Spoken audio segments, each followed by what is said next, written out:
time for the FTW Podcast, the wrestling world in all its laughable glory. My name is Harrison, and with me as always is Joe. Say hello, Joe. Yeah, I'm on fire!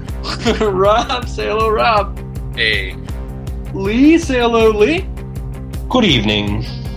And we got Garvin manning the boards. Tonight is episode number 125, and it's coming to you live on July 31st, 2012. And on tonight's show, we'll be talking about Raw 1001, whether 3 hours is one too many. We'll look forward to SummerSlam and TNA's Hardcore Justice, that and much, much more as we bring you the week that was in professional wrestling. But first up, if you're new to the show, check out FTWpodcast.com for more about us and how to get involved in tonight's show, as well as upcoming shows. You can reach out to us on Twitter, Facebook, voicemail, text message, email. All those links and information is listed there, so go to FTWpodcast.com. But first, the reaction to last week. Garvin by Bro from Another Mo. Take it away.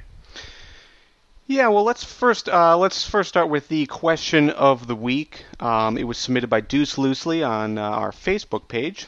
That question was, do you feel better about Punk Rock versus Punk Cena?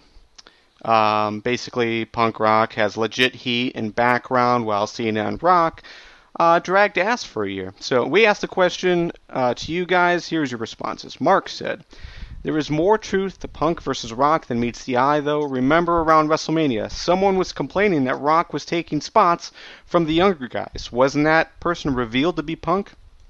And actually, that's pretty accurate. He was both he was very candid, both on air and off air. You know, as far as doing interviews, that he was unhappy with the Rock there. So totally accurate. Robert said, I feel CM Punk versus The Rock match will be a great build up towards Royal Rumble. Putting them together knowing both of them will put up great promos. Jonathan said, CM Punk was and still is the guy who had problems with The Rock, and every time something else came up that spotlighted The Rock, he complained. Not to flame or anything. The legit heat doesn't make a difference to this upcoming feud. It's just a nice thing for us, quote-unquote, the informed wrestling fans to harp on and speculate. Les said none of them. He couldn't give a crap about either because The Rock is old. And DJ Clean Style said, I think Rock and Cena need a rematch. I'd have Punk and Rock at Royal Rumble, end with a DQ win for Punk, then 2 weeks before WrestleMania, have The Rock win the title, have Cena beat Punk for the number one contendership, and then Cena wins the title at WrestleMania. That's not really a response to our question, but still something for us to talk about, guys. Do you agree with that type of thought? You know, to put the title, or to keep the title on Punk at Royal Rumble, but then take the title off of him to put it between Rock and Cena at WrestleMania again? I think that would be a horrible idea. I just don't want to see Cena in that race again. Cena's gotten to the point where he really doesn't need that title. They've obviously proven that, where Cena gets to be off on his own and still main event pay-per-views even without a title. So I think that Cena should just not have a title involved. They really don't need to put the title between Cena and Rock. They really don't. No, they don't. And The Rock doesn't deserve to have the title unless he decides he's going to become a full-time wrestler again. Agree. I mean, I'm sorry, you don't. Nobody will argue that The Rock hasn't done amazing things for the WWE, but now he wrestles more or less when he feels like it. He left the WWE the first chance he got and didn't look back. You don't do that and then get to come back in and say, "Oh, well, I'd like a title, please."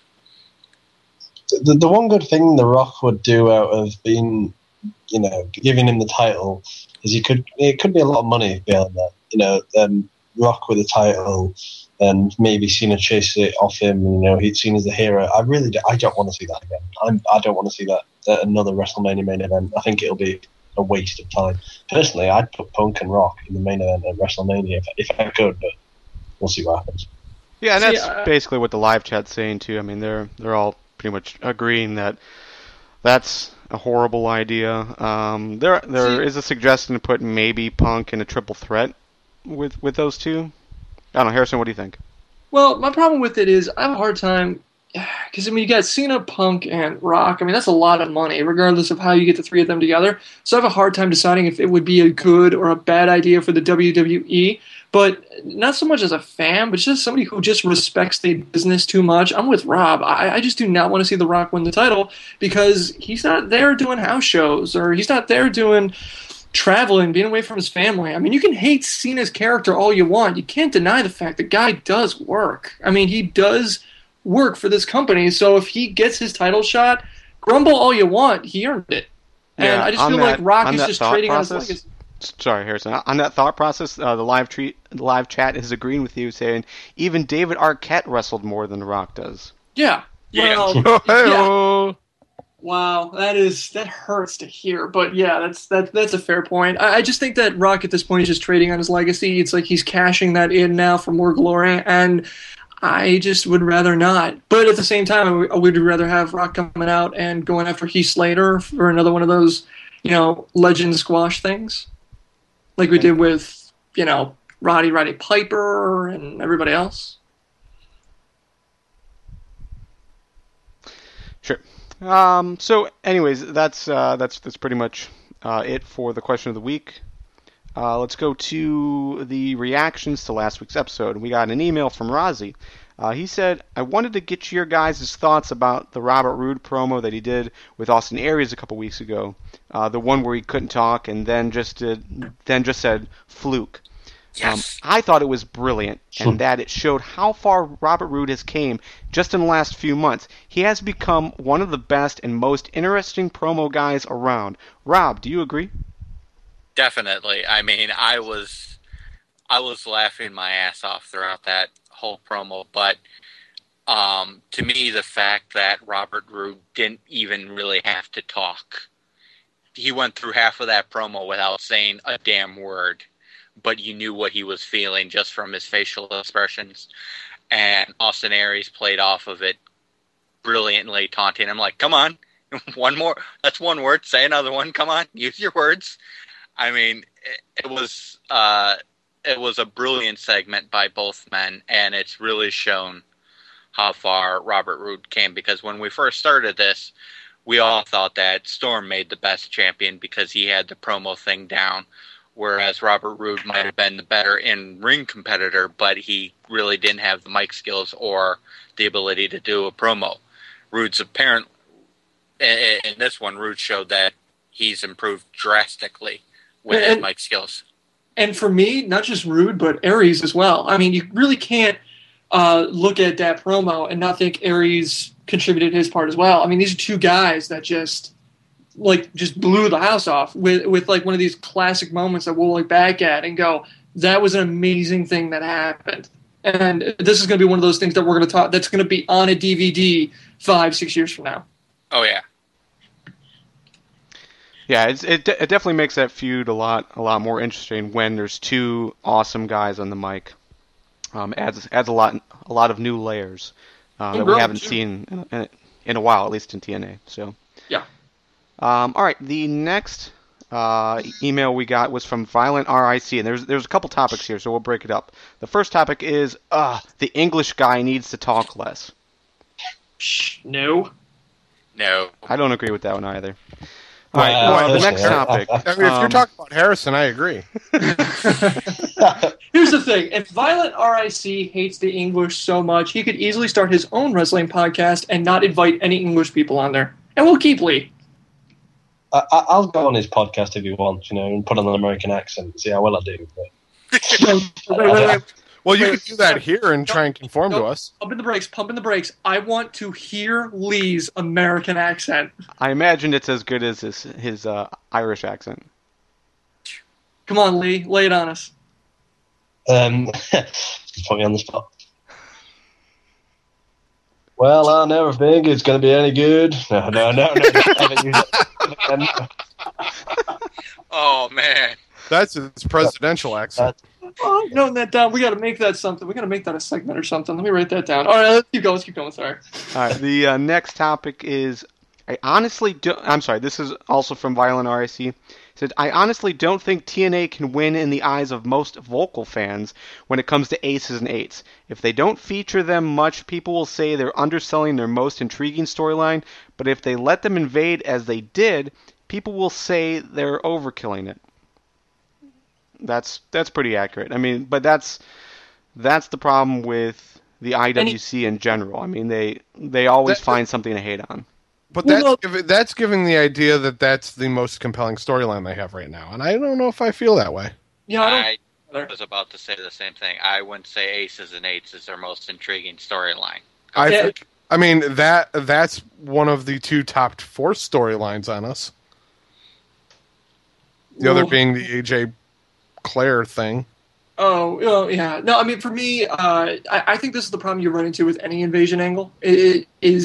It's one of those things that you got to hammer home because you got to make sure that it properly feels like a solid invasion, but then it risks, especially when TNA does. See, I think the problem is with TNA, they like to do the interrupt DQ match thing an awful lot, and aces and eights is just more of that, but with a gimmick tied to it. So I don't know. I just think it's probably going to run in any invasion angle, and I think the problem is TNA just. I don't think this was the best time to do this storyline. I think you could be right there because they were kind of like flowing along quite nicely, and I don't know. Don't get me wrong, this could be good, but they were kind of on a roll, and it's not taking it down a level, but people can rip it apart easily. Well, this is something. Well, it's not so much ripping it apart, but the one thing that we have talked about a lot of our fans have talked about, is how tight TNA shit has looked for the past, I'd say, month and a half, 2 months. And when you do this aces and eights angle, the show feels like it's falling apart. I mean, I realize it's kayfabe and it's kayfabe falling apart, but you still get that image in your head of they can't keep control of their stuff anymore. And I don't know. I just have a hard time. I'm still soured on the WCW invasion, so that might be the other problem. Yeah, I don't think the issue is that it's an invasion angle. I think it's just a matter of Impact Wrestling in general is pushing a lot of new stories right now. So I think the problem is that that's almost kind of getting lost in everything else that they're trying to push, like the AJ thing, like the whole Joey Ryan thing with Gut Check. So I think there's just a lot of stuff going on right now, and yeah, you have to push it all, but if you push one too much, yeah, it's going to upset people. But the IWC in general is going to be upset no matter what, so who cares? Yeah. I think we're all pretty happy with it. So, all right, last topic. Can we please? And this once again is from Violent RIC. It's very. This was about me. This very opinionated. No, I don't think it's necessarily about us specifically. At least that's not what I got out of it. I think this is more or less an attack against anyone who has an opinion about wrestling on the internet, because this is shared across the board. We see this all the time. But anyways, his statement is, can we please drop the whole, quote, this story gimmick faction is something else version 2 thing? So many wrestling fans love to do this as a way to detract from a popular or interesting story. What matters is how well it's done. Most things in wrestling borrow from the past. What's the point in being so, quote unquote, smart that you can't enjoy it? Can I take this one? Go ahead. It all has to do with something called context. By bringing up the fact that you can look at Aces and Eights and say this is NWO version 2, what we're doing is we're basically drawing comparisons with Aces and Eights to something that we're all familiar with so we can lead a discussion. If we took every single topic as its own topic and led a discussion like that, this show would be boring as hell because we couldn't bring anything else out there. Exactly. See, we did that. We did the same thing. I think when the Aces and Eights came up, I think it was Lee who said, what the hell is Aces and Eights? And I think I gave the short description of it's the NXT busting in on Raw, like 2.0.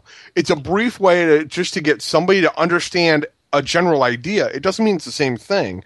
It's just like, essentially, think about that. Okay, now you can comprehend the conversation without having seen the actual event we're talking about. You got a vague idea, at least. And what it also helps us to do is to draw points of comparison between things that we've also seen from before and what we're seeing now, and to show that while one thing, like you said, there's very little thing original in wrestling, but that's how it is in culture in general. I mean, you can look at Lady Gaga and say, well, she's like Madonna 2.0. And then from there, you can talk about the differences of opinion and say, well, Madonna was very much, prepackaged and everything, whereas Lady Gaga cut her teeth on the New York club scene and very techno joints, and that's how she got. So by doing something like that, you can easily have a very interesting discussion by using things that people understand already, and then jump off them into interesting discussions of where they go and hopefully open some eyes. In other words, it's how you do a show. Do you guys think this guy's name is actually Violent Rick? That's what I've been thinking. See, okay, here, buddy. Here's what we need you to do. We need you to comment. Let us know. Is it Violent RIC or is it Violent Rick? If it's Violent Rick, I'm going to feel like a dick for calling you Violent RIC this entire time. When it's all we're caps, it looks like well, individual letters. Well, it was R, capital R, lowercase I, capital C, I think, if I saw it correctly. Anyway, regardless, I would assume it's Rick, but God only knows. I have Xbox Live. Capitalization doesn't mean shit in people's names anymore. And you put X's for whatever reason. No, I mean, he does bring a good point. It is a good... It's an easy point. It's an easy way to have a good discussion about a topic, to give it context, but at the same time, you can't rely on it too much. Basically, what he's saying is that I understand where his frustration is coming from. A lot of people are looking at aces and eights and dismissing it entirely due to the fact that they think it's a lot like NXT 2.0 or whatever. That's not what we're trying to do. What we're doing is we're saying, this is like NXT 2.0. Here's why it's like that. Here's why it isn't like that. This is why we like it better than that. This is why we like it worse than that. I mean, this is why we're saying it's an interesting angle because of this, or this is why we like it, or this is why we don't like it. We're not dismissing it. We're using it as a way to build a conversation. By the way, from the live chat, Harrison is so Joe 2.0. See, Joe, I'm the better version of you. No, nobody said the remake is better. Only I'm buggy and I'm not as compatible with Carrie. Yeah. So that's definitely true. The only other point I want to make, this is from the live chat as well. Violent RIC, or Rick, whatever. You bring up some good points. You should join us in the live chat. We record every Tuesday night at 8 p.m. Eastern time. So join us. And that's it. That was all the reactions that we're going to read right now. We did get a few more, but we're going to talk about them later on in the show. We grouped some related topics together. So that's it.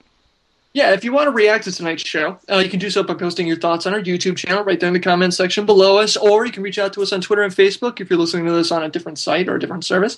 We read them and react to them next week. We'll be doing it throughout the show. It's totally awesome. But first things first, Rob, we got to talk about Impact and the sad start of Impact Wrestling and the part that made all of us kind of go, "Aw." Yeah, Velvet is no longer with us. Well, she's not dead. She's not on Impact anymore. Yeah. That was quite disheartening news. It's a big blow to Impact Wrestling, but truth be told, I saw that coming for a while, especially when TNA was building her up, making her a legitimate title contender, and then, boom, Gail Kim shows up on the scene, and they completely crush Velvet Sky so that they can hand Gail Kim her title on a plate. Yeah. So, so she's not around anymore. At least not Impact. I mean, she's still alive. I gotta stop wording it like that. You do. You really do. You know, I think it was best said with botchbot.com's comic, where you see a bird pen, like one of those huge things that you'd see on top of a building, and then you see a shoulder, and they're just showing the pigeons, and it's Taz with a tear, and it says, "Now who will let the pigeons loose?" So the other big thing that good news, we lose a Velvet, but we get a Guerrero. How about that? Chavo comes back, Rob. I mean, how'd you like the segment? And then the match angle that they're going with. I like that. Chavo Guerrero and Kid Cash have had some good feuds. The Guerrero family is, like them or not, like them or hate them, the Guerrero family is one of the most respected families in wrestling. In Mexico, they are like they are pretty much the Mexican version of the Hart family. They're pretty much gods down in Mexico. Chavo Guerrero is a very talented wrestler, even though WWE never allowed that to be shown. I think Impact Wrestling is going to be a great place for him, and I kind of like how things are going off. I mean, Chavo did a great job, his first segment, building up Impact, selling TNA as having the best wrestlers, about how, he walked through the locker room and every wrestler for TNA, their eyes were hungry to compete, hungry to take on the best people in the world. He's like, and this is the place I want to be. Yeah, I get what you're saying. It's just, this is one aspect of TNA versus WWE that I kind of like WWE. I kind of like when they bring somebody back that we know of. They really hit the ground running, like they did with Lesnar and stuff like that. They don't really have him come out, cut a mic segment, and get interrupted. I always kind of like that a little bit better. But I can get what you're saying with that one. Okay, so, gut check. I gotta be honest. Sam Shaw looked great. God, yes. Yeah, he looked good. Yeah, especially against a veteran like Douglas Williams. I mean, Douglas Williams is right up there with William Regal. He's one of those British wrestlers that doesn't get half the amount of respect that they should. This guy's one of the best technical wrestlers I've seen in a while, and Sam Shaw really looked good against him, put on a solid match performance. Yeah, I think Doug Williams is going to fall into the I'm really good at putting people over type of thing. I think that's where Doug Williams is going to I think we're going to see this. We're going to see Doug Williams and Gutcheck together for a very long time, and the kind of like mid card kind of, here's a guy to debut. Doug is going to kind of walk him through it, get him used to it. He's going to be the really good kind of guy you cut your teeth with, because he is, like you said, he's a veteran. He doesn't get the respect he deserves, and I think that's where we're going to see him for a while. More 87% and Joey Ryan. Including a sucker punch to Al Snow. I'm starting to feel like I'm the Al Snow of this podcast. Always distracted. I love the entire time he kept saying, because some asshole distracted me throughout the entire show. I was like, dude, I'm with you, man. I'm with you. Yeah, you're the Al Snow because you're always asking for a head and not getting it. He had head all the time. He walked around. You couldn't throw Al Snow 5 feet without also getting head. Yeah, but he gave a lot of head. Did you see the ECW crowds? Everybody got head.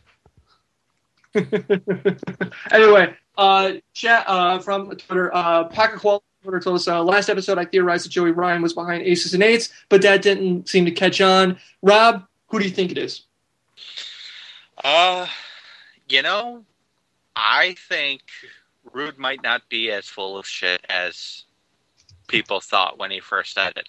I would not be surprised if the cowboy James Storm is behind Aces and Eights. I think that would be an interesting angle, an interesting way to go about it. I'd agree with you, Rob. I mean, I think that would be intriguing, especially with the entire cowboy thing, the dead man's hand. That I think that could work. I had the idea that it was more or less the gut check guys. It was just all of them? Yeah. Yeah. And a smattering of other guys, but maybe it's the Mean Street Posse who actually got work again. I don't know. I'm more of the angle that it's actually not Storm, but Rude. And this is Rude getting in Storm's head. Like with the cowboy angle, with the Aces and Eights, with the whole thing of Storm is the one that constantly is avoided by the Aces and Eights. I'm willing to bet this is probably Rude doing it. I know it's not in character, but I just think that would be a cool story for it, right? During the that would be another cool. That would be another awesome option, especially since you'd have Rude basically having his underlings beat the crap out of him to help sell the angle, and that would be something you almost never see. Yeah, exactly. In professional wrestling. So that would be an awesome approach to things, too. Okay. From Facebook, Nick said, is it just me or is blood getting a lot more prevalent in TNA lately? We saw Zima Ion's bloody mouth, and I swear I saw Bully Ray get opened up by Angle. It was just that one cheek, Nick, right? I didn't see anything else. Yeah, Rob? It was a small cut. I don't know. Rob, do you really think... It just seemed accidental to me. I don't really think it was... Yeah, I think this is a problem that's going to happen in companies that go more towards professional wrestling than the quote-unquote sports entertainment angle. You're going to have a little bit more blood. Not all of it is intentional. Some of it's going to be accidental. Sometimes you hit a guy a little harder in the mouth than you planned, and he starts bleeding. Sometimes stuff is going to happen like that. I haven't seen too much evidence of TNA using blood just for the sake of blood.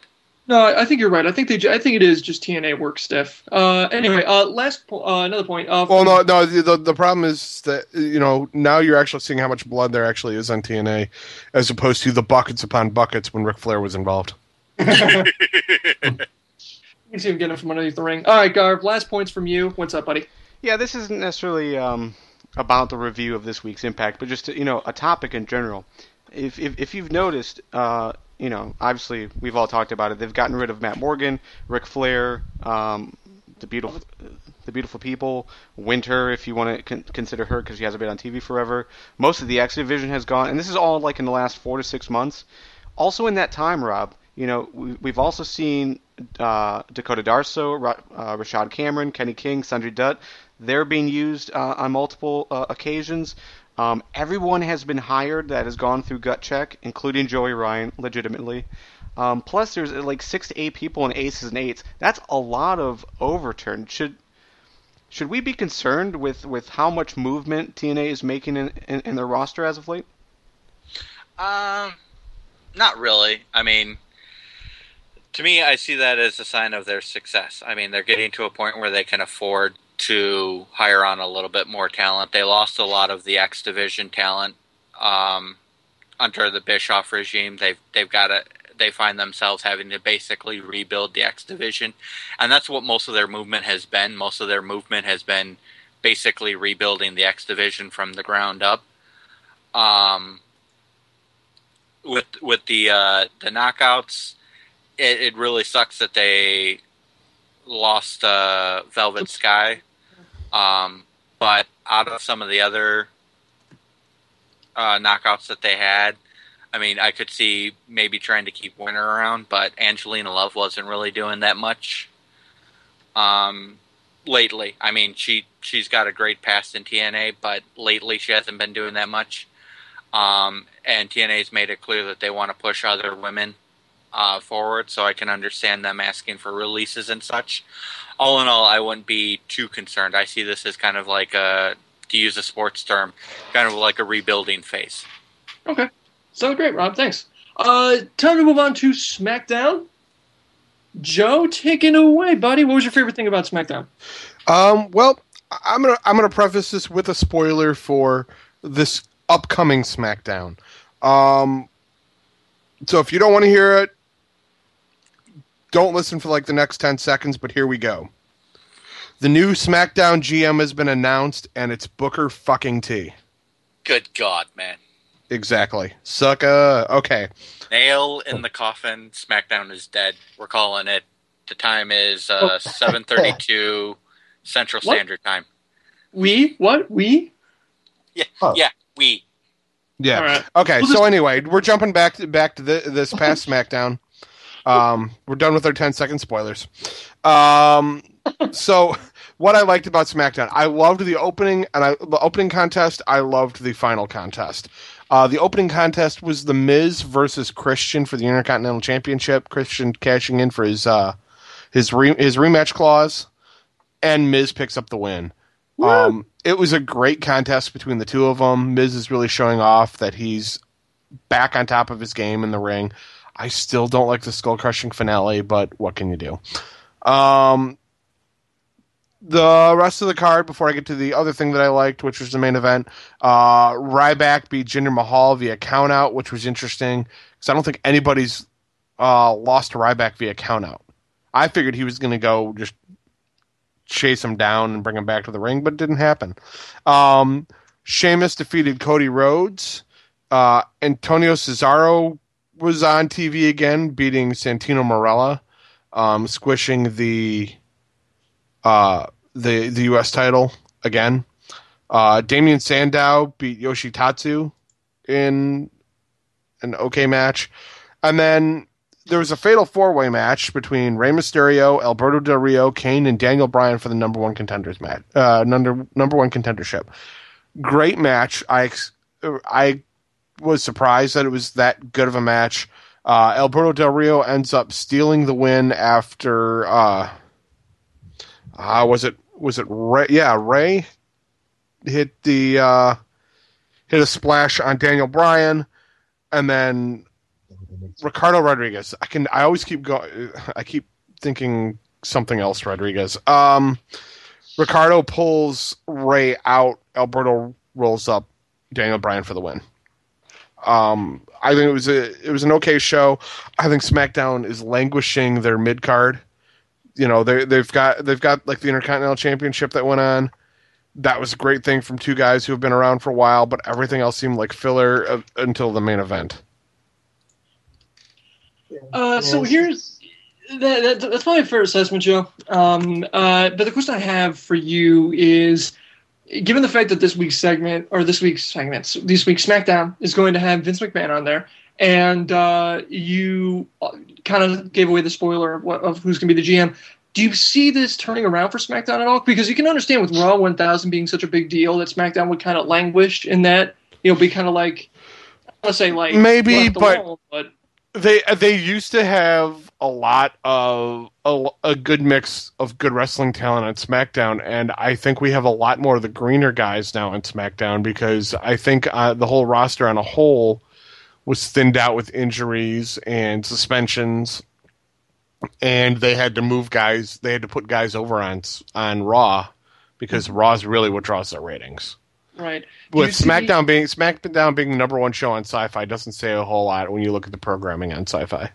The other question I have for you is, it does definitely feel like the B show. Do you think the fact that they don't have Orton, or they didn't have Orton and Mysterio for such a long time, really hurt them? In a way, I'm curious at what roles they would have played going forward had they not been suspended. I'm hoping Randy Orton goes back to a heel role. Rey Mysterio, take him or leave him, in my opinion. I'm tired of seeing him as a face, but you're not going to do anything else because he sells masks. That's true. From the chat, I deleted SmackDown at the halfway mark. I got so bored of it. But here's my favorite one. And now that Blandy Borton is back, God help us. Oh, that's awesome. I didn't know we had Teddy Long in there. Blandy Borton. That's fantastic. It's pretty accurate. I'm Randy Orton. One of these days, I'm gonna get my hands on a video editing suite for my Mac, and I'm actually gonna try and find as many different clips of Randy Orton saying his name, and I'm just gonna cut them together, just so you can see how utterly. Doesn't iMovie come with every Mac now? I don't believe I might have. I haven't touched iWork Suite. I have Numbers, Keynote Pages. I won't worry about that now. I might have iMovie, but anyway, the real trick is going to be getting all those clips. But yeah, just to have I'm Randy Orton over and over and over again, just as how bland. I'm Randy Orton. And Joe, I'm with you. I think the skull crushing finale is a stupid move. If you have to steal from Jeff Jarrett. Whoa, hang on a minute. If you're going to talk about stupid moves, you could list half of the bloody roster and give the finishing move 619 to pick out the Miz. It's not a finishing move, it's a signature move. It's stupid. Right. But it's not the finishing move, it's a signature move. Okay, then the signature move, we can talk about that. You can look at half of the bloody roster's signature moves, and they look as bad as the Miz's. Because it's the WWE. Right, but you still have a badass finisher, and that one, I've said this many times in this podcast before, I like a finisher you can hit on almost out of nowhere, which is why the stunner is horrible, but the cutter is awesome. Yeah, we've had that. We've had that discussion. The bro kick works. The Celtic curse backbreaker. It's Celtic cross, isn't it? Well, it's the Irish curse backbreaker. I'm sorry. Oh, Celtic cross. I mean, we could go through a lot of Sheamus's moves. Isn't there another one? White something or other? White lightning. White noise. White noise. Yeah. That one's okay. But I mean, like I think Christian doing like the unprettier. I mean, the kill switch. And then using that as a signature move now, I don't like it as much. I don't like him doing the frog splash. Spear. He's doing the spear now. He's doing the spear, edge, which is great. That one's okay to me as a tribute. kind of thing to his tag team, former tag team partner. I like that. Like, That's okay. That's another move that can be hit at almost nowhere. You don't have to sit in the corner and rub your head and or stomp or squat out a deuce while you're waiting for the guy to get up. But you can still do it. You got it. But see, the problem with Randy Orton is while the cutter, by and large, is a move that can be hit out of nowhere, he fucking announces it because he has to drop onto the mat and throw a mini temper tantrum. But he doesn't do it all the time. It's versatile enough. He can hit, like when he did it to Evan Bourne. He didn't do the stomping when Evan Bourne went for the shooting star press. That was awesome. Oh, that was quite good. That was a great use of the cutter. Or back when Cena and Orton were in a feud, and I forgot why, but they were put in a tag match. They were together on a tag team against all of Raw. And at one point, Cena had a guy, he just kind of threw him up, and Orton hit a cutter on him. Like, those times, it's awesome. But I think we're dropping into a whole nother version. We got to get a ladder for this rat hole. Last point from the chat, and then we'll kick it to Raw. The skull-crushing finale is a backwards version of the Rock Bottom. It makes sense since The Miz idolizes The Rock. Not quite, but I can see what you're saying. The Rock Bottom lifts up. I can't see what you're saying. I cannot see it. Yeah. Yeah. Tell me you did not just say that, because... No, the Rock Bottom actually involves lifting a person up off of the ground. The skull-crushing finale is basically... Flopping him forward. A full Nelson face buster.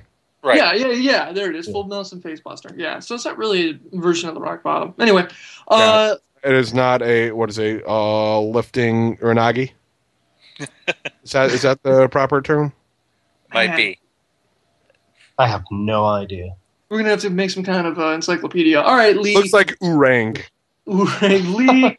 Raw started off, and it was on fire. Waka waka. Oh God. Literally. I got tired of that. Oh man. Yeah, well, about an hour, just in case anyone was with their heads in some kind of sand. Raw pretty much started off an hour before we all reported it. That basically, the Titantron was on fire. It was more than what WWE showed you, actually. The main screen was on fire and the two sides were on fire.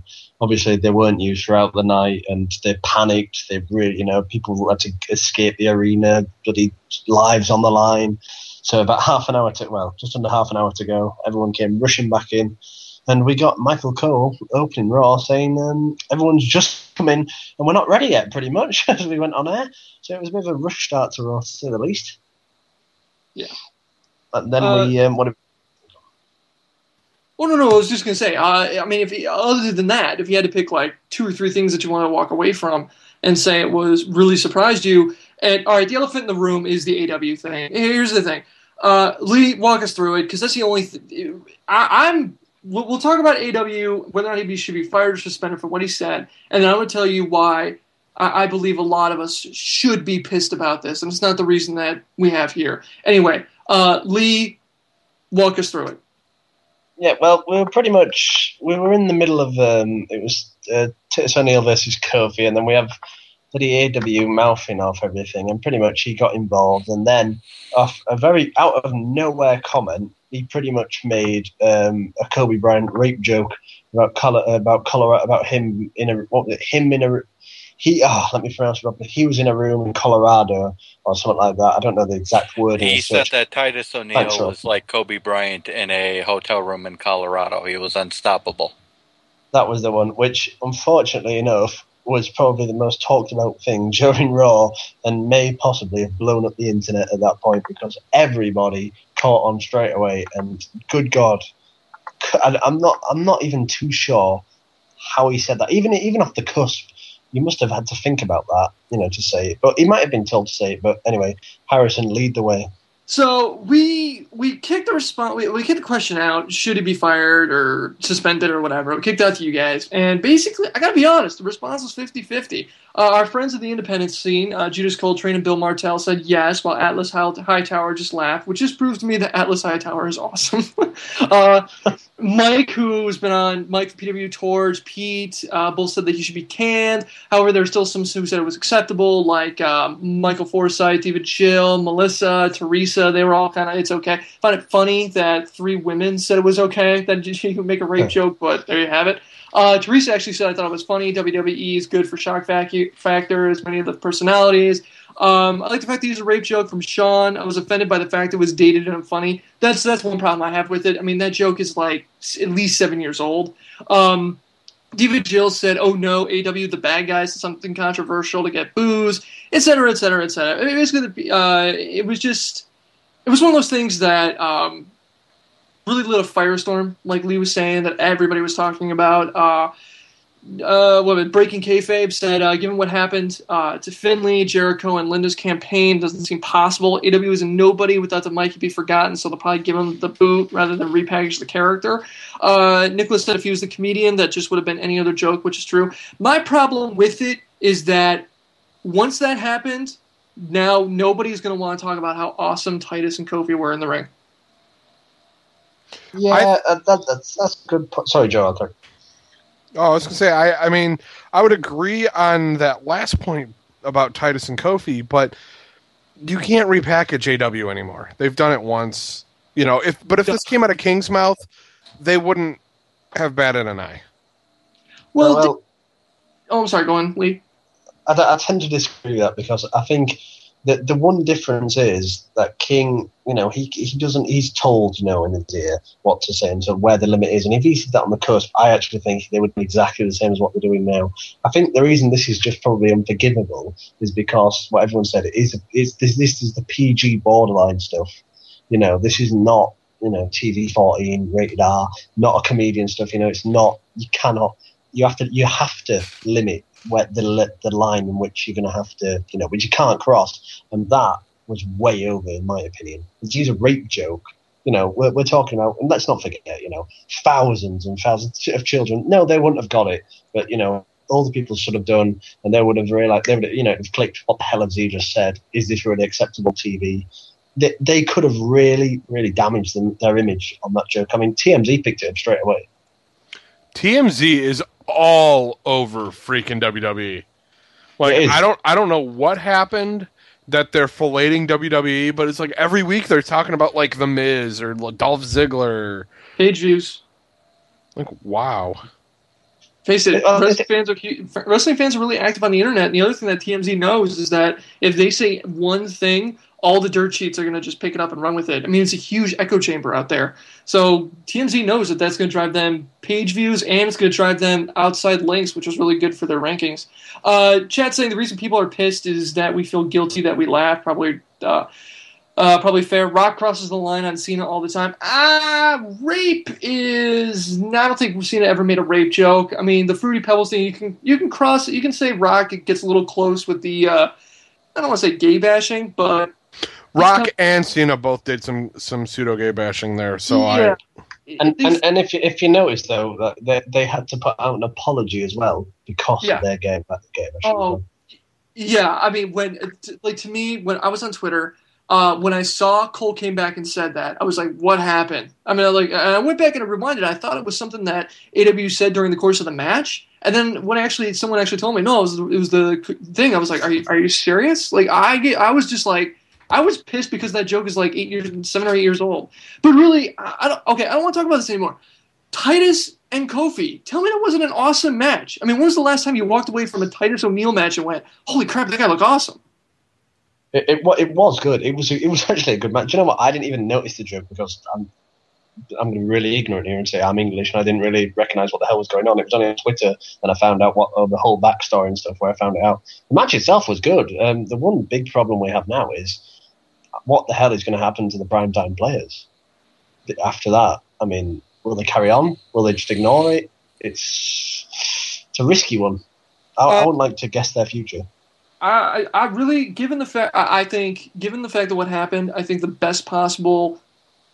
It's the best possible thing for the primetime players now because, at least for Titus, because he looked really good in the ring against Kofi. And I think even if they got rid of AW, the fact is he still looked good. It was like, I think it's not like AW at this point is holding them up. I think Titus can really, at least Titus alone, he did a really good job in that match with Kofi. And I think he could, I don't think he's really ready to be solo yet, but I don't think it'd be the end of the world if he did. So if AW goes future endeavored, I don't think it's the worst thing in the world for Titus. No, they're gonna if they do that, they'll end up splitting the guys up, and Darren Young's gonna be gone. That makes sense, yeah. Saw Orton come back. Yeah. There we go. Okay. They missed a trick here though, because they got a lot more orange now. That's what they got. This is Randy Orton though. In all fairness to Orton, kids love him, girls, women love him, men they like him. Some guys pretty much hate him because he's boring. But this is Randy Orton. This is WWE's one of the biggest superstars. He's just come back, and nothing is said. He was only just announced against Heath Slater. You'd build this up. We were expecting it because we knew his suspension was over.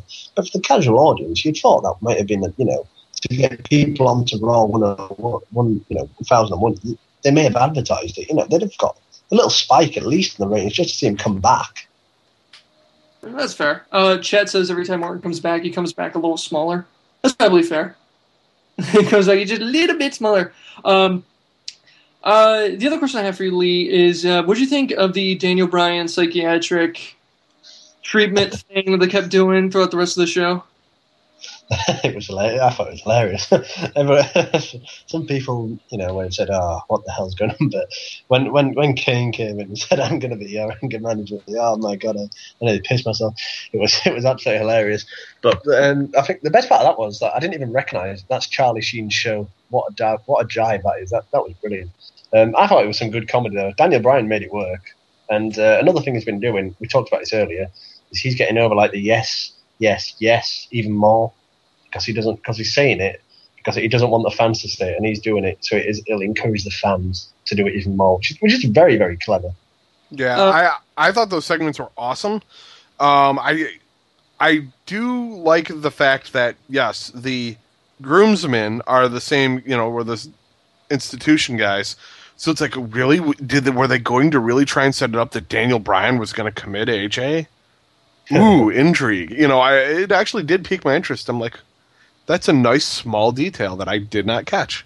Yeah, especially at Raw 1000. I saw those guys last week, and I was like, are they... because the thing was, how are they going to break up the wedding? And then you see the guys in the 4 suits, and you're like, oh, so that's how they're going to do it. He's going to institutionalize her afterwards.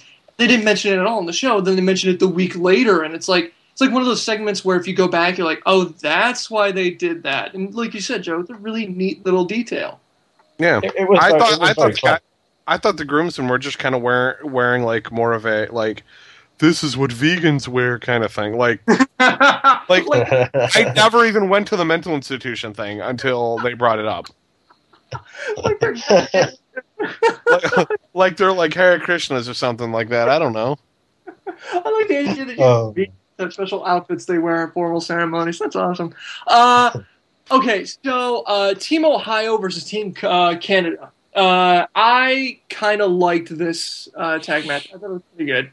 Mostly because Mike, who is also from Ohio, and I just kept going on and on and on about how awesome it was to see Dolph and Miz together again. Lee, what did you think? Did you kind of like the way it was going? Yeah, I liked it. There was, I think by this stage of the show, though, it got a bit, Raw was kind of getting on the edge of with the 3-hour kind of drain as such. People were starting to feel, as you were watching, it's like, it's starting to get a bit old. There was nothing wrong with the tag match. It was all right. I thought it was quite good, but there's not really to it. It wasn't. But I enjoyed seeing Jericho and Christian together. To be honest, that was go back 8 years now. That used to be a great tag team. And Dolph and the Miz together looked good as well. But again, there was nothing really that drew you to the tag match. It was just kind of put out there. Okay. Last thing before we go into the big topics of the show. How good did Tyson Kidd look? It was. I was really surprised. I was just like, why did Tensai not get an entrance, but Kidd did? Really confused here. But then, of course, especially when Tensai won, I was like, what the hell's going on? I'll tell you what, Tyson Kidd pulled out some really, really nice moves. And this is going back to the 3-hour thing. It allows matches to extend. See Santino and Lee Del Rio. But matches that have lasted about 30 seconds, normal 2 hours, got 4 or 5 minutes. And this Tyson Kidd was really, really allowed to expand and show us that he can do the job. Yeah, absolutely. So the other thing we're talking about that we're going to talk about is the questions we kicked out to everybody else, which is C. Numerosi asked us, how do you feel about Big Show's involvement in the Cena Punk match? What do you think, Lee? Were you happy with that? That now Big Show, especially with AJ booking the triple threat thing, are you happy with how that went? I could see. I think a lot of people see the finish coming a mile away. It was obvious it was going to be triple threat, really, especially after CM Punk came down. But Big Show is kind of there as like in a similar way that Kane was there with CM Punk and Daniel Bryan, you know. And that, but I don't really like the Big Show in the match, to be honest. I think it's just kind of like it's kind of a groan moment, but you can see why they've added it in. I'd rather see CM Punk versus Cena 2, just let them go for it out again. But well, I think it's mixed opinion on that one, but I don't like it. Yeah, I'm kind of with you on that. I mean, Cena versus Punk is such a great marquee match, and I don't really see the reason Show needs to be in it at all. I mean, I can see kind of why they're they're just kind of like shoehorning him into that, which is fine, but it just feels so contrived anyway with that. The big question is, how was AJ on her first day as GM? From the Twitter, Radio Influence, who's clearly under the influence, said, as expected, AJ equals terrible GM. Steven said, I thought she was doing her role well. She evolved her character a bit into something serious, yet she still has her personality. Joe, what'd you think?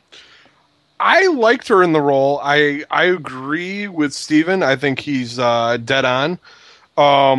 Radio Influence or Radio Under the Influence, I'm sure that's Ken, who's been in contact with us a little bit. AJ's a terrible GM. I don't agree. I don't think she's going to be a long-term GM. She's sliding into the Tiffany role. If anybody remembers her as like the interim GM of ECW. Yeah. But she's got enough of a character where she can still do something after she leaves the GM role.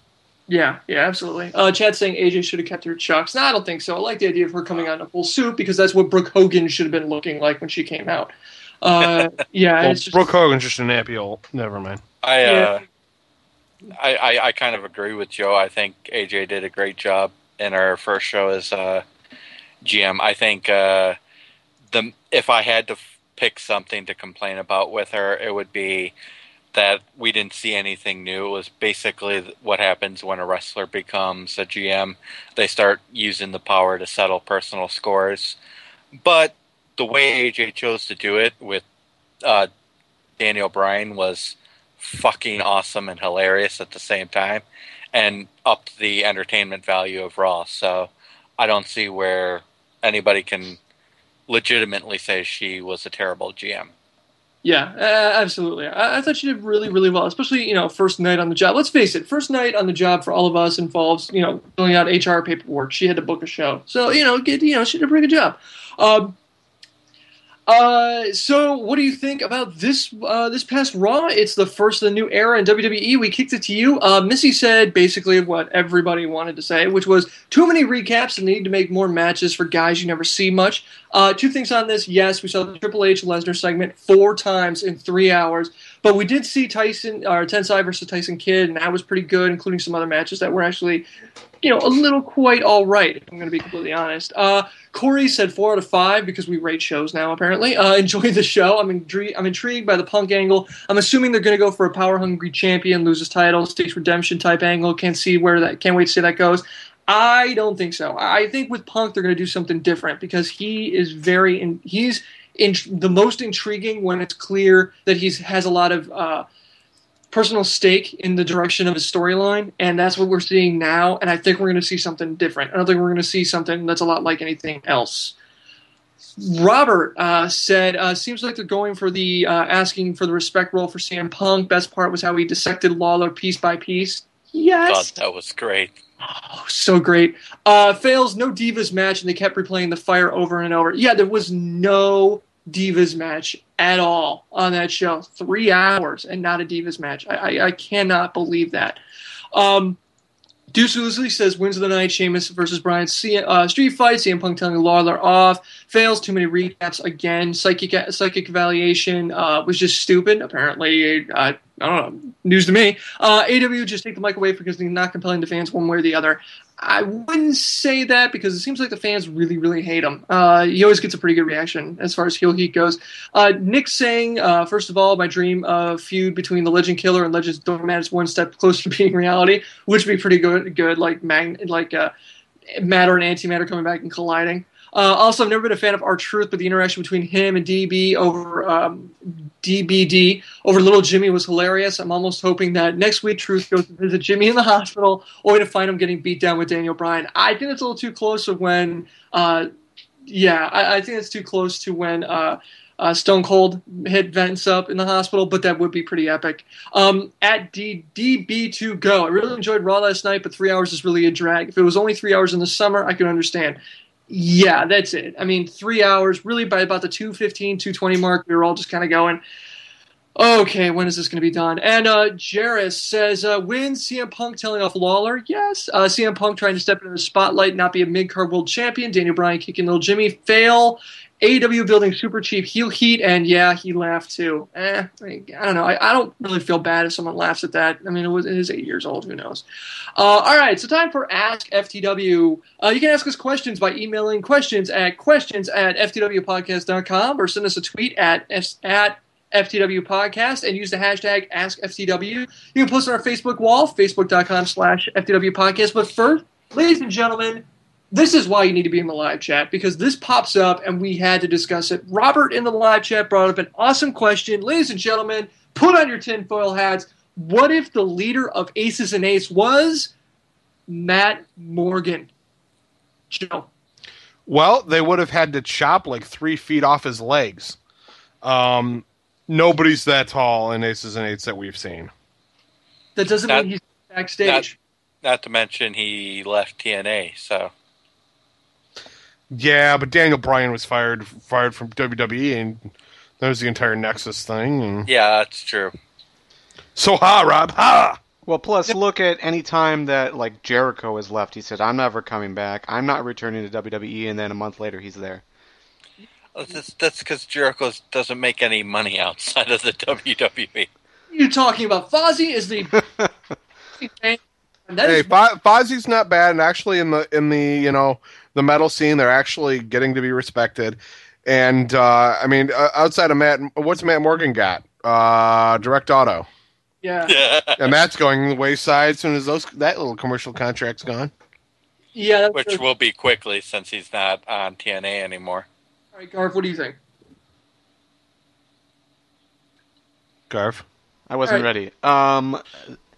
It's possible, yeah, there isn't really anyone that height in the ring, but they move so quickly, like, there's no one actually standing full, posture. Instead, they're, like, diving on the ground to attack whoever they're attacking. So it's possible. It would be really intriguing. I love the idea, but I do find it unlikely. Yeah. All right, Brandon via email talks about CM Punk being heel and or being Punk. Punk as a heel versus a face, and he asked the question: did CM Punk ever really truly turn face? He's still been that same "I'm better than you, don't give me crap, smack talking, do it anything it takes to win" CM Punk. He's always been ever since the Hardy feud. What do you say to that, Joe? I think he did turn face. He was face for a while, and now they're spinning him back. There was the stuff he did when he was facing Jeff Hardy that was more, straight edge, I'm the cult leader, you're not clean, you're a dirty sumbitch.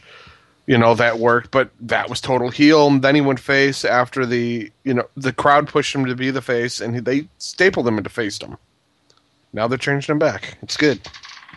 Rob?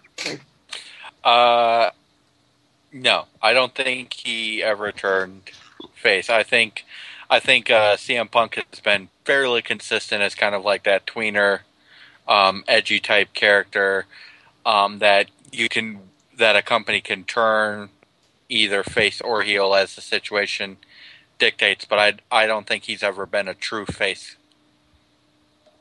I disagree. I think he actually has been a face, because when he was Straight Edge Society, he was doing the "I'm better than you" type of thing, but he was doing it with such an air of I'm literally better than you, and here's the reason why. Whereas lately, he really has been, I don't want to say toning that back, but he hasn't been doing it at all. I mean, he references straight edge about as often as Daniel Bryan talks about veganism. I mean, he doesn't talk about it like, I'm straight edge, that makes me better than you. He's saying, I'm straight edge, I mean, he's being more, I'm dropping a pipe bomb, or I'm speaking truth to power, or that kind of thing. He's not really be doing any of the heel things he did when he was part of the Straight Edge Society, So I think he really did turn face. Gary on Facebook said, first, he asked us a great question concerning NXT. However, since we collectively have decided not to cover NXT, it's impossible for us to respond intelligently. So we're going to take it in the second part of his question, which was, any chance WWE might go for Hand versus Sacco at WrestleMania? Basically referencing the giant hand next to Mae Young. Oh, God, that was so bad. Joe, Hand versus Sacco. Hand versus Sacco versus Cobra in a triple threat. Ugh.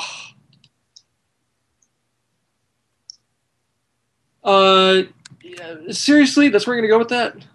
Yeah, if you're going to do that, that's what I want to see. If you're get everybody put shit on their arms and fight. All right, fine. Rob, what do you think? I'm losing brain cells just considering this question. I think Hand was one of the writers on Raw 1000. I think that was one of the writers backstage or something, or a stagehand that they dressed up. Anyway, all right, Lee, what do you think? You've been very harsh. What's wrong with the Hand? The Hand was brilliant. The Hand was one of the best things about Raw 1000. How awesome was that? I agree with Violent RIC. We need to get the British guy off the show. Whoa! The only thing that could have been better was that Mark Henry should have been on the other arm. That would have been perfect. That would have been such a beautiful segment. That could have been my vote for moment of the year. No, for me, it's exactly what Master Wrestler says on Grantland, which is it is both a wink and a middle finger to the fans. It's literally saying, remember when we sold this to you? It's just such a crap thing to do to remind us of that. Yeah, it's part of our history and everything, but I think that's it. We should just leave it there. Chat's saying no, Hand versus Mark Henry. Wow. Sacco is the face of Foley. Big ass mascot for WrestleMania. Just a giant sock versus a giant hand. Brilliant idea. Yeah, the only problem I have with that, though, is there's a whole lot of euphemism with that I'm not sure I'm comfortable with. Enter on YouTube says, what team is better, Legion of Doom or the Hart Foundation? Joe, which team is better? God, that is so difficult. My God. As a kid, I would say Hart Foundation because I watched them more. I didn't watch NWA. I didn't watch WCW as a kid. But damn, I'm going to say Legion of Doom. The Road Warriors. Okay. Rob, which one's better? Which one's better, Legion of Doom or Hart Foundation? I don't know. I mean, I'm such a fan of the Hart family in general, but Legion of Doom, man. I'm going to have to go with Legion of Doom just because... Because of Chicago, right. well, outside of that, outside of local concerns, they had, like, the better whole package. They had the better entrance in addition to the in-ring performance and mic skills. Whereas the Hart Foundation basically just came out, kicked your ass, and went back. See, I figured Legion of Doom was more your kick-ass. I mean, they cut some good promos. They worked really stiff. I almost want to change my vote to the Hart Foundation because there you had a diversity in ring styles of two men in the tag team. You know, Neidhart was the bigger. You know, he was more the the brawler, and you had the finesse of Bret Hart and the technician of Bret Hart. And Owen. But you're going to the newer Hart Foundation. You got to go back and stay at the old. Okay, if you want to stay with the old, okay. Old Hart Foundation. Lee, Legion of Doom, or Hart Foundation 1.0. There's no real easy answer to this. It's one of those eeny, meeny, miny, mo situations that come across you once every year. They're both brilliant, and I can't decide. I'm not going to answer that question. It's ridiculously hard. We could go that for years. We could go on for literally a whole hour talking about them too. Huh. So you guys do eeny, meeny, miny, mo too. That's cool. Thanks, Garvin. I saw that. When as a brand, I got to say Hart Foundation because I really liked. I did not. I mean, Hart Foundation, the first one with Neidhart, with Brett was really good. But for me, it was when Owen and everything because it was this family thing. You really got to see the dynasty angle of it. I mean, it was. I don't know, as far as importance to wrestling, I got to say maybe the Hart Foundation only because of outside the ring. But inside the ring, yeah, Legion of Doom really put tag team wrestling for NWA and WCW on the map. I don't know. I mean, that is such a great question. Chat is saying LOD because they're more hardcore than the Hart Foundation, which is true. They did work stiffer. Hart Foundation 2.0 is the Hart Foundation 2.0. So this is going to be a thing now, guys, huh? We're going to do this guy is now the this guy 2.0. Jacob on Facebook said, if The Rock wins the WWE Championship at the Royal Rumble, do you think that he'll defend the championship at Elimination Chamber, or do you think they'll let him wait for like 3 months and defend it for the first time at WrestleMania? Lee, what do you think, buddy? I think they would I think they'd have to get him to defend it at the Elimination Chamber, but I don't think it would be against a decent opponent. I don't think it'd be a top opponent. It could be against Bryan or something like that if The Rock won and then properly defend it at WrestleMania. But I see the winner of the Elimination Chamber versus The Rock at WrestleMania. I think that's the plan they go. Okay. Joe, what do you think? I think Lee's dead on with that one. But you have to have the champion defend at the title. Or at the next pay-per-view. If Rock wins, he's got to defend it Elimination Chamber. If not, well, then hit all your fans in the head with a tack hammer. Rob, I don't think the WWE has a problem hitting all of their fans in the head with a put in any blunt object of your choosing. I wouldn't be surprised if they have Rock beat CM Punk for the title at Royal Rumble and then try to make a special rule for The Rock to go into WrestleMania. It'll give more fuel to CM Punk and the wrestlers backstage that bitch about him because The Rock's getting more special treatment. Yeah, that's not going to be... Yeah, Rob, I'm with you with that one. Although not so much with the anti-cynicism, the anti-WWE cynicism. If they did that, I mean, I just can't... You just have schisms backstage or schisms or whatever backstage, just because he would just walk out and get the title. I mean, it's totally not fair to anybody else that would do that, especially if you give him 3 months to just defend it at WrestleMania. Okay. This is probably going to be more cynicism, Harrison, but logically, look back on the history of the WWE. When has Vince McMahon ever cared about fairness? Anyway, I don't know. I mean, he cares about marketing, whatever will sell the most tickets. Out of Bond, Steve on Facebook, or Out on Bond, Steve on Facebook. I butchered that one. Who's your favorite wrestler in TNA right now? Lee, take it away. I am probably going to lean towards Robert Roode simply because we went on over this earlier. He has simply got some great mic skills. He's very good at wrestling. He's very good in his character. His heels, it's just phenomenal. And he's really come up. And even with or without the title, he can make TNA a lot of money. I think he should be right up there. Joe? Was that to me? I'm sorry. It sounded like a blue. Joe? Okay. I'm tempted to say Austin Aries, but I'm going to say Bully Ray. Bully Ray, I think, intrigues me the most. It's hard for a man to be in wrestling that long playing the same general character and still make it interesting, and I still feel he does. Fair enough. Rob, your favorite favorite wrestler in TNA right now? I am going to say Austin Aries. Take the easy one. Fuck you. They did a great job with this during the build-up to him versus Rude, where he won the title at Destination X. They did a great build-up with Austin Aries talking about how when he came into wrestling, he was the skinny small kid who should not have succeeded, but he worked. He learned what he needed to do. He's got talent. He's got mic skill. There's really no downside to Austin Aries. Garvin, who's your favorite? Zema Ion.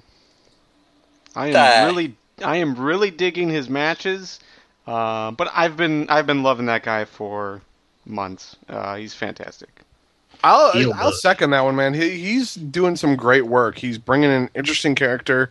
You know, it's been a long time since we've seen anybody pull that type of gimmick off since the model Rick Martel.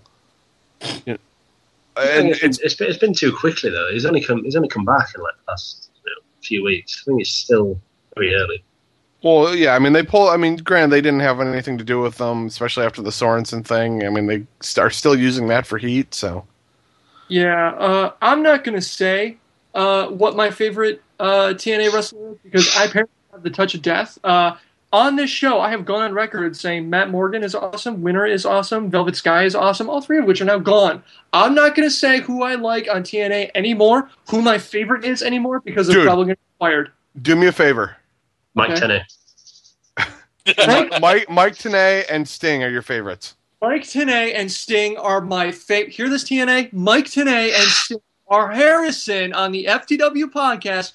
Yes. Favorite talents you guys have. You obviously go because you've been stealing ideas from us for years. Here's another one. God. Balthazar, send us an email. Okay, first, a little bit of a backstory. ProWrestling.net had a story which detailed a fan's experience during the Bound for Glory pre-sale event held last week in Phoenix, I believe. Yeah, because the pay-per-view is in Phoenix. This event allowed fans the opportunity to meet and greet with RVD. They've been doing this with all the pay-per-views, right?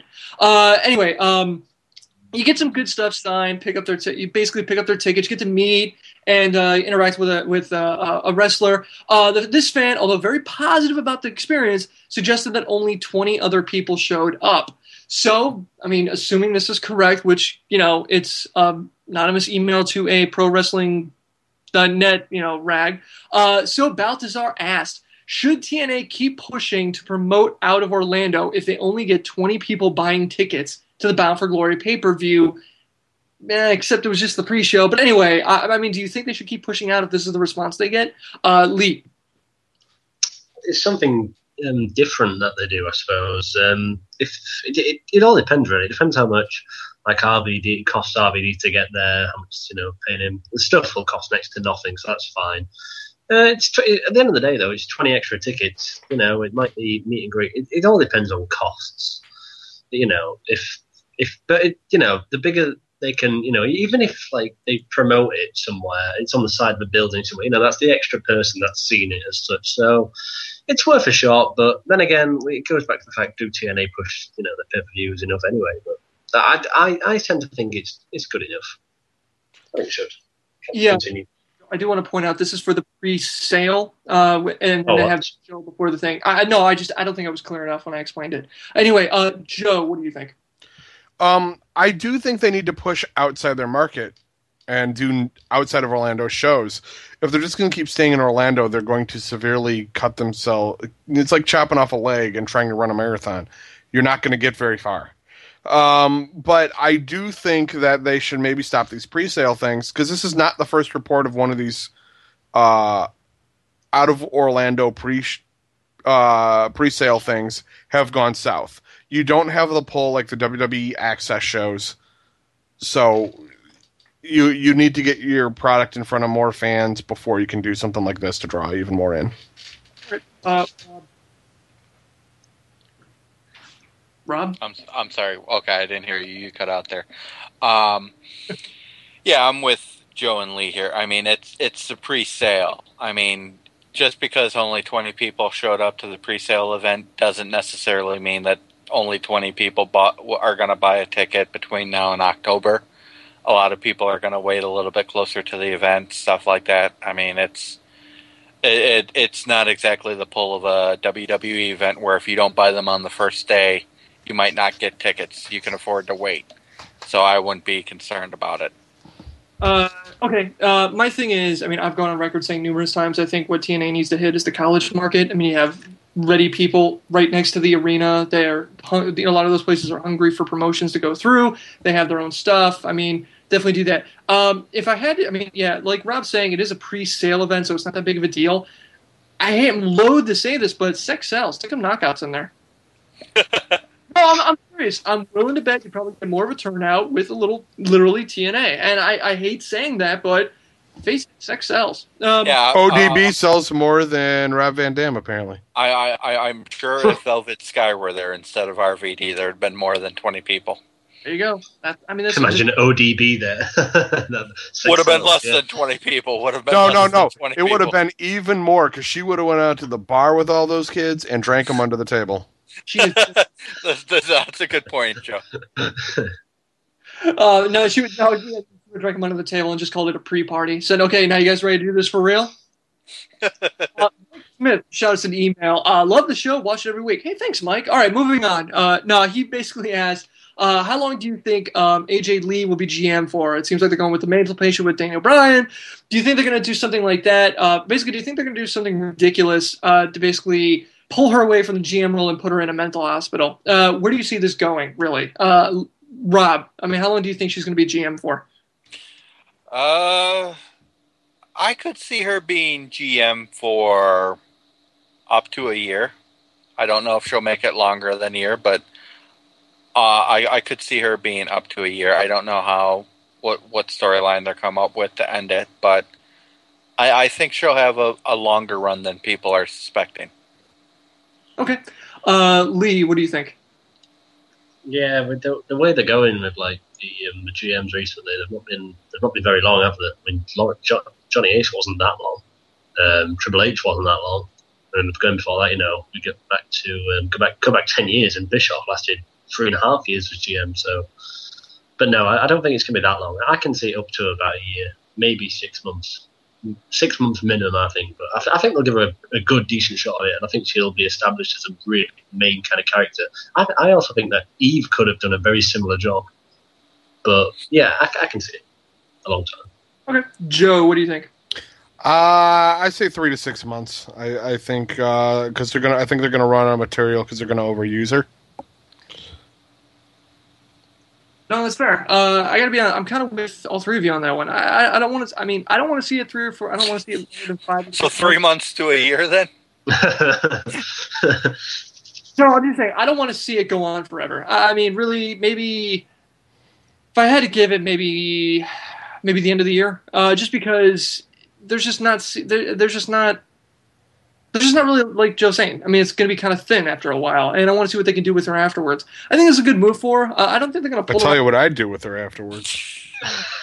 I think it's a good move for her. I don't really see her losing a lot of heat coming out of it, but I mean, for me, it's going to be kind of let's wait and see. But okay, I don't want this to turn into the anonymous Raw general manager. That's my point. Breaking Kayfabe on Facebook said, fans have been arguing over the prospect of an off-season in pro wrestling since the dawn of the internet. What are your opinions, and what are the pros and cons? Rob, your opinion on a pro wrestling off-season? Spike TV would die during TNA's off-season. That's a point. Joe. I think the idea of an off season for the wrestlers is a brilliant idea because that gives them time to heal up from a lot of injuries from being on the road.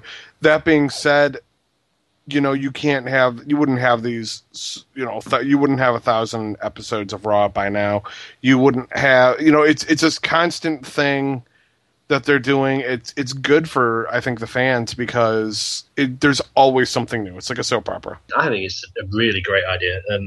When you say off season, I'd keep house shows going around the country. That way you can keep generating some more money. As such, you can still sell merch, etc., etc. I'd take it off TV for a bit. I think you'll find that then the ratings will go back up. They'll get more. They'll give the writers a break. They'll give the wrestlers at least a bit of a break. They'll give the whole business a bit of a break. The one problem you'd have with it is the word profit. Would they lose money? Probably yes. Would they lose certain things with USA? Probably yes. It's like it's all about money at the end of the day, and they've just gone 3 hours now every week. I would love to see an off season, but unfortunately, I don't think it's gonna happen. I think major cons are, well, I mean, look, I want to say there is a wrestling promotion that's doing this. It's a small indie fed. I want to say they're located out of Florida, not TNA. I want to say closer to, I want to say Tallahassee. No. Anyway, well, no, maybe. Anyway, I want to say that there's a federation that's actually doing this, doing like a real television type season type of thing, where they're on for 14 weeks and then they're off, or they're on for like 24 weeks or whatever, and they actually have like real seasons. I'm for this for all the reasons everybody gave. The only real con I could see from this is a loss of momentum. I can't see at this point, because it's been going on like this for so long, and the fact that wrestling is built on a week-by-week thing, that it's going to be real hard, because if WWE does it, like let's say WWE pulls the trigger on this and decides to take 2 months literally off television, all those fans are going to TNA's product. So you got kind of this mutually assured destruction where each company knows that the second they do it, the first one to blink and do this loses tremendously right off the bat. And I can't see them willing to be able to get that momentum back, starting with nothing during the next season. Garv, what do you got? Well, yeah, I mean, but with this idea, you have to assume that everyone would take the off season. The only major issue that I have is that if wrestling takes an off season, that means we have to take an off season. And who wants that? I think if they had some type of off season, what they should do is actually do wrestlers in, let's say, groups, and then give them like a month or two off to heal up. So like you'll see Cena for like 9 months, and then he'll have 2 to 3 months off. But you don't announce it. It's just you break him out of storylines and you move up other guys so you can have a better rotation, keeping a product going all year round, but you're at least giving the wrestlers a break. I think that's kind of what TNA does now, to a lesser extent. I think what they do is they kind of write people in and out. WWE really doesn't like to do that. They like to keep people going as much as possible and work them to death. I think TNA really kind of does that, which is why you're kind of seeing, like, especially in the Knockouts division, it kind of ebbs and flows. Same with the tag team division. I mean, now we're getting a lot of AJ Styles, but we didn't get a lot of AJ Styles like 10 months ago. So I think it's the case. My thing is, no, anyway, Rob, you were going to say? Sorry. No. I don't have anything to say. Oh, sorry. I think the one thing with it, though... Thanks for being on the podcast, Rob. One thing with it is like, you said TNA like kind of mixes in and out with it. Like, that kind of affects it, though, in a weird way, because, we say, like, oh, where the hell have they come from? They've been absent for so long. But, they don't... It kind of hurts it in a weird way. You don't see them, and then you do see them. It's just like... It's not explained. I don't know. I mean, for me, Chad's bringing up Lucha Libre USA. God, that was horrible. MTV. Here's the pro camp. Think about the idea of having an actual season finale. Like an actual season that, WWE is never going to do this, so I'm picturing TNA specifically. If Bound for Glory was their season finale, you had the tournament building up. That way we knew that all that tension, knowing that when Bound for Glory hit, we would know about, or Garvin, another great point, Final Resolution. We would know, and then we'd know on that pay-per-view, we're going to get a massive twist that's going to take us into the summer season. It'd be the easiest way for them to ditch this AJ Claire storyline. Exactly. So, I'm just trying to think, I like that idea, if only because it would build so much tension for those final weeks, because you would see all this stuff coming to a head. Problem is, nobody else in the industry is doing that, so it's hard to find writers that'd be able to do it. But, and speaking to Garvin's point, I don't see us having a problem with that, because even in the off season, SportsCenter still keeps talking about football, and they're still the NFL Network, and all they do is recap shit, and they talk about the draft for 8 weeks or whatever reason. Anyway, so that is it. We got a big show coming up this Sunday. We are debuting a new show for FTW fans. It's called Wrestling with Beer, Episode 1. Roundtable 2 weeks ago with Garvin, Joe, and I. Garvin, Mike, and I. And it seemed like everybody liked it. It was more of a free-form roundtable discussion on really a single or very few topics that we discussed. At that point, it was Raw 1000. What we're going to do is we're going to kick this out to fans with a twist. This is going to be Sunday at 5:30 p.m. We're going to live stream it. What we want topics to discuss and beer and wine tasting suggestions from you guys. Just give us topics and a beer for us to try, or wine if that's your thing. We'll pick out the best topic, and each of us will pick a beer that you suggest. Join us on Sunday for the fun. It'll be a pretty good time. The only stipulation we have is if you're going to give us beer suggestions, try and keep them just keep in mind that don't pick anything too regional. Because, we're all over. Lee's in England. We got people in Detroit, Chicago, Cleveland. So don't pick anything that's too regional. Try and pick something that might be interesting to try or something you'd like us to give a shot at. First off, no PBR, no Coors Light, and no Schlitz. I don't give a shit how much you want to see someone drink a PBR. We're not doing that. No Budweiser. No, Budweiser. Well, yeah. No Budweiser. Budweisers are very common. Yeah. It's just very common. Yeah, nothing that common. Yeah, so Dogfish Head Ale, or if there's something new from like Sam Adams or something you'd like us to try or something like that, just let us know. Let us know. Facebook page, we're going to put a post up on there so you can comment on it. Email us at questions@ftwpodcast.com. Hit us up on our Twitter account. Should be a lot of fun. And you can join us and we'll talk about it and enjoy it. It'll be a good time. We're not going to get hammered. It's just going to be a beer tasting or a wine tasting. Jumping to news. WWE got a 3.0 rating for Raw 1001.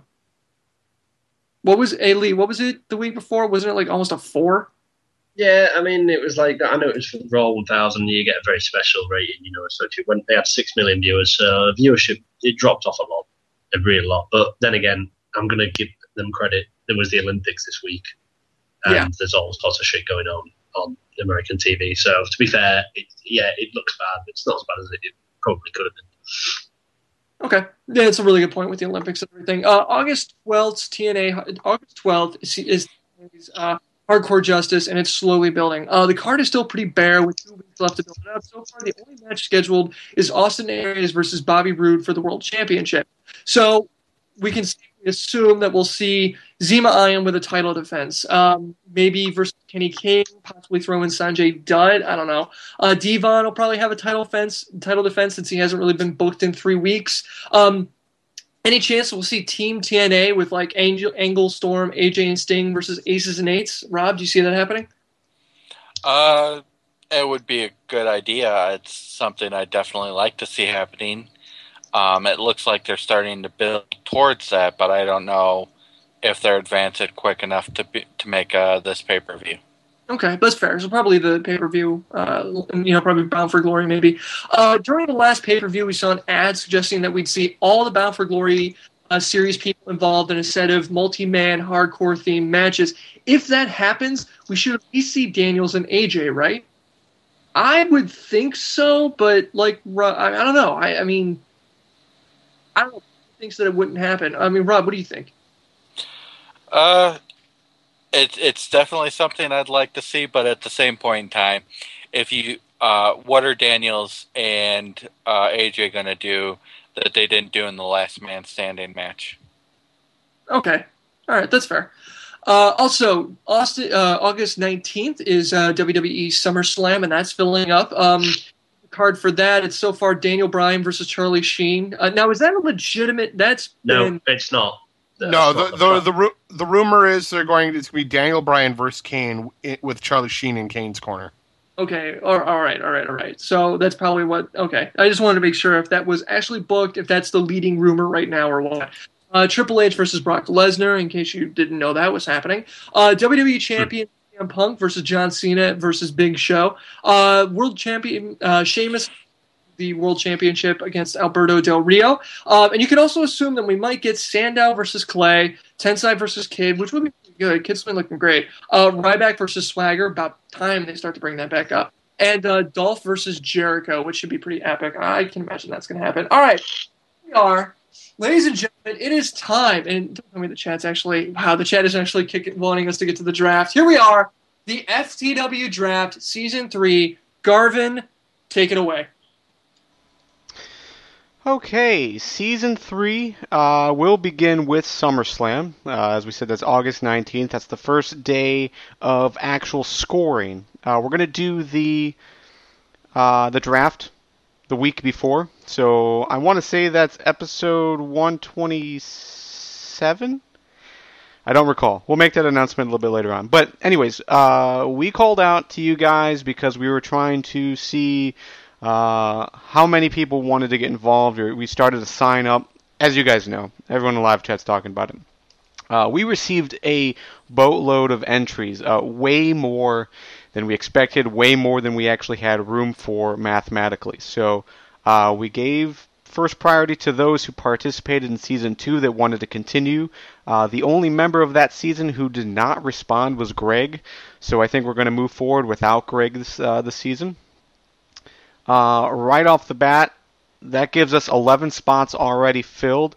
Those participants are Mike, Kevin, Joe, myself, Connor, Rob, Scott, and Harrison, plus our listeners, RKO Voices on Twitter, and in the live chat, Diva Jill and Amanda. We also have the addition of Lee, which then, again, takes us to 12. This season we knew we wanted to expand. We didn't know how much right off the bat we wanted to go, but after seeing the huge number of entries that came in, we knew what we wanted to make the cutoff. Just because of all the mathematical equations that are involved in it, you don't want to bring in too many people that couldn't get the wrestlers that would score them points. So we cut it off at 16, which means that there are 4 new listeners that are going to be brought in. We have a bunch of changes. Before I make the announcement of who the new listeners are, we are making some changes that make it a little bit easier for the larger number of people involved to get some good scores on their team. So we're going to announce those next week. But the 4 listeners who will be added to Season 3 of the FTW Draft are from Twitter at McBrad95, as well as at Radio Influence.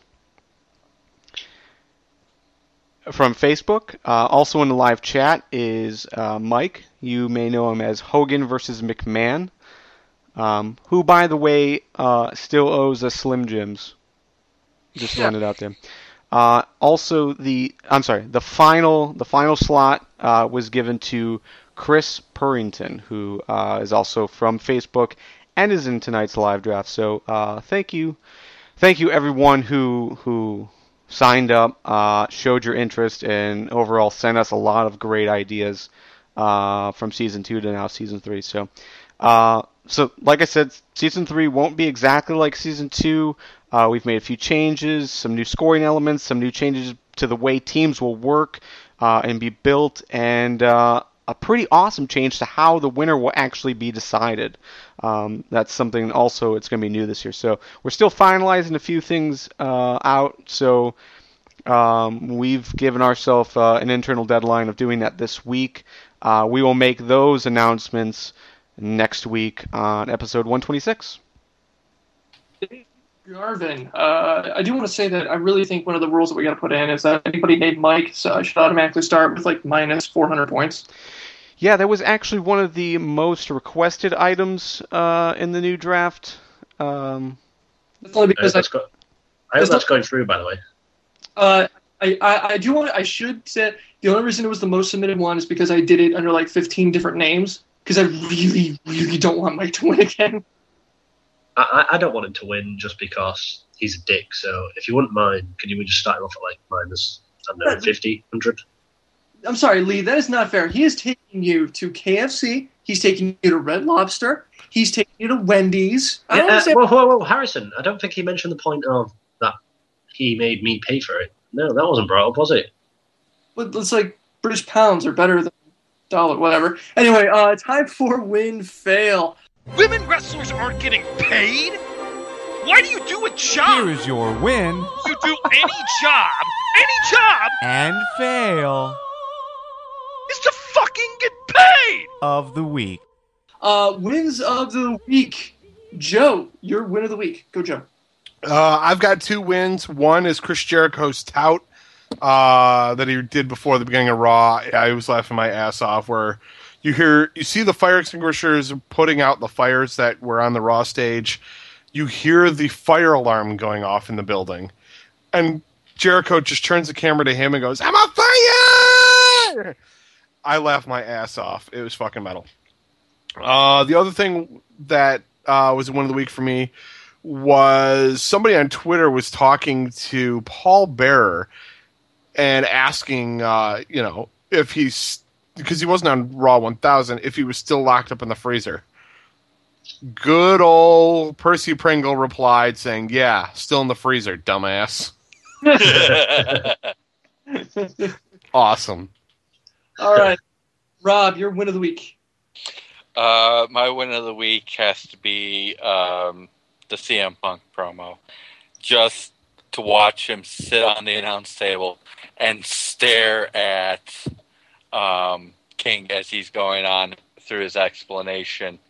And following that up on CM Punk later on during the main event, Big Show nails Cena in the corner and turns to Punk and yells, "How are you going to stop that?" And without missing a beat, CM Punk just looked at him and says, "I probably would move out of the way."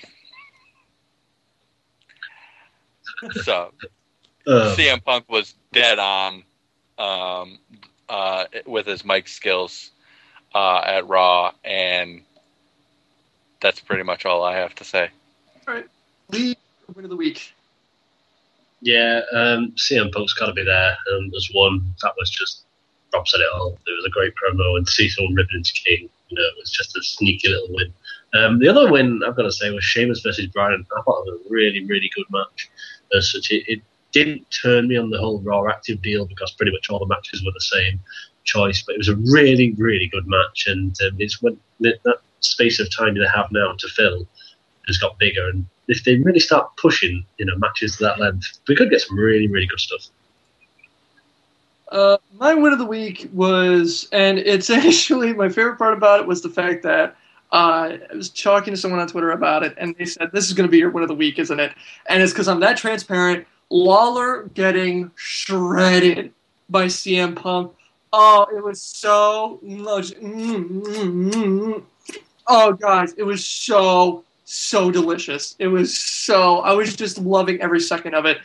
Every amazing, delectable morsel of it was so great. I mean, it would just. I want to have that transcript put on a T-shirt so I can just wear it in bed and hug it all night. Just hug it. Chat saying CM Punk last night and Sam Shaw. Anything Punk wins of the week. Punk destroying Lawler and TNA. The whole of TNA got a shout out. Wins of the week from LouTube Wins on Twitter. So win of the week has to be Punk's analysis of King's commentary. Bazinga! There it is. Fails of the week. Joe, your fail of the week. Go, Joe. Okay. Rob, your fail of the week. Go, Rob.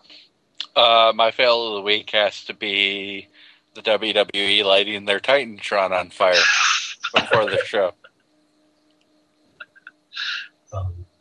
Straightforward. That's cool. Joe, your fail of the week. Go. Wow. 2 fails of the week. One, me and the mute button on Skype. And the second thing is SmackDown being seemingly filler. And I was muted too. Fantastic. Oh, Come on, man. Learn how to use Skype. Well, I really wish I think. Well, okay, guys, here's how it works. If there's a red line over your microphone, you're muted. Yeah. Well, here's the thing, Rob. Like that one? Nice. That was clever. Your fill of the week. Go. Okay, the joke has run its course. Wait, who did you? All you said was fail of the week. You did, to be fair. I was just kind of cut off. I presumed it was going to be me, but damn it, Skype.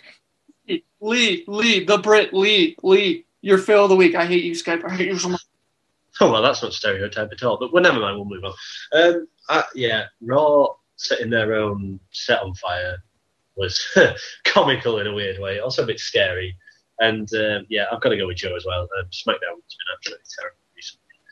Well, it wasn't terrible, but it's just been constantly the same show pretty much every week. It's been constantly no real advance, not really anything much done, and it's time to start building. Okay, my fail of the week is, I don't know if anybody noticed this, and I don't know if it's like tinfoil hat thing, but during the match, right after CM Punk was dressing down King, they went to commercial, and when they came back, Punk really didn't say much of anything. In fact, the only things he really said were really curt and short and just kind of like addressing the match. And it just seemed like he wasn't as kind of like, bouncy, happy-go-lucky, the classic Waka Waka Waka Punk. I mean, he wasn't dressed. I mean, it wasn't that he was attacking Punk. He wasn't really, or attacking King. He wasn't really saying much of anything. And I can't help but think that possibly WWE or someone, or maybe Lawler complained or something. And I mean, pure speculation on my part. But I just feel like there was Punk before that commercial break and Punk after that commercial break, and Punk after that commercial break was really bland. So that's my fail.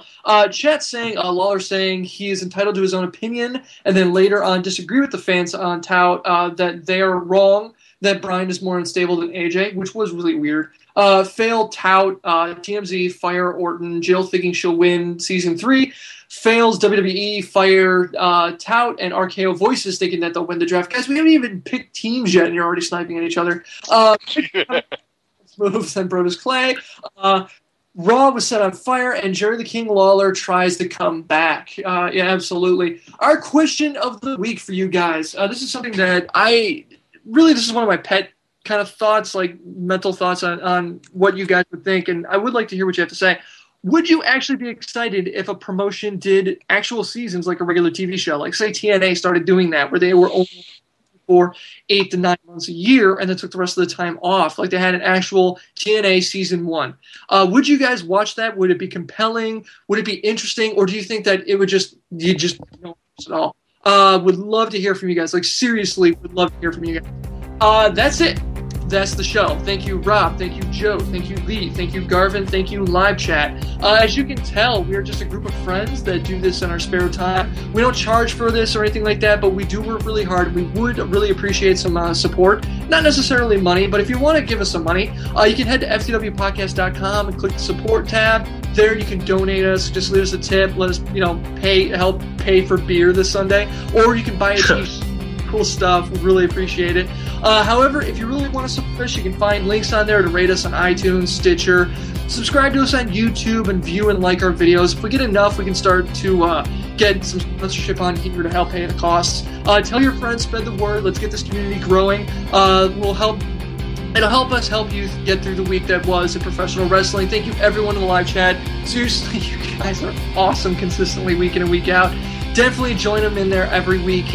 We record on Tuesdays at 8 p.m. Eastern Standard Time, 1 a.m. Greenwich Mean Time at FTWLive.com. Thank you very much, guys. See you next Tuesday. Peace.